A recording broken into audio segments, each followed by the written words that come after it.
वक्फ सुधारणा विधेयकाच्या मतदानाच्या वेळेला राष्ट्रवादी शरदचंद्र पवार पक्षाचे लोकसभेमधले 2 खासदार आणि राज्यसभेमध्ये स्वतः शरद पवार हे सुद्धा अनुपस्थित होते।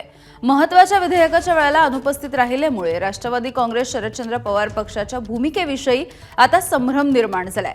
बुधवारी वक्फ सुधारणा विधेयक लोकसभेमध्ये मांडलं गेलं आणि मंजूर झालं, मात्र लोकसभेत या बिलाच्या मतदानाच्या वेळेला खासदार अमोल कोल्हे आणि सुरेश उर्फ बाळ्या मामा म्हात्रे यांची अनुपस्थिती होती।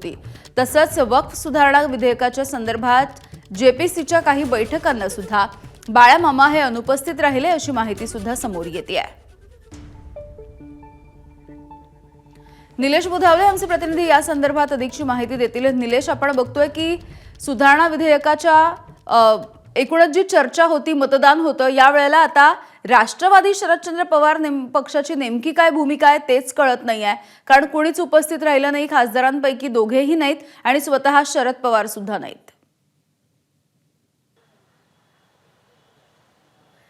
यामिनी राज्यसभेमध्ये रात्री उशिरा आपण पाहिलं की वक्फ सुधारणा विधेयकासंदर्भामध्ये चर्चा पार पडली आणि मतदान देखील झालं। खरं तर या चर्चेसाठी राष्ट्रवादी काँग्रेस शरदचंद्र पवार पक्षाचे प्रमुख शरद पवार असणं अपेक्षित होतं, मात्र मागच्या 2 दिवसांपासून ते मुंबईत होते आणि आज मात्र ते दिल्लीला रवाना होत आहेत। त्यामुळं या वक्फ सुधारणा विधेयकाच्या वेळी शरद पवार नसल्याचं आपल्याला पाहायला मिळालं।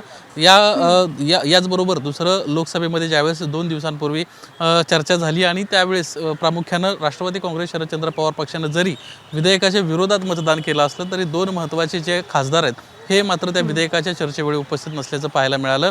एक अमोल कोल्हे जे सध्या वैद्यकीय कारणास्तव सध्या बाहेर आहेत, तर दुसरीकडे बाळ्या उर्फ सुरेश म्हात्रे हे देखील या चर्चेसाठी अनुपस्थित होते। खरं तर सुरेश म्हात्रे हे जेपीसीच्या एक सदस्य होते, जी समिती नेमण्यात आली होती वक्फ सुधारणा विधेयकाच्या अनुषंगानं चर्चेसाठी। त्या समितीचे एक सदस्य होते आणि त्या समितीच्या अनेक ज्या बैठका पार पडल्या होत्या त्याला देखील अनेक वेळा बाळ्या म्हात्रे यांना दांडी मारल्याचं आपल्याला पाहायला मिळालं होतं आणि काल देखील अशाच पद्धतीनं ते अनुपस्थित होते।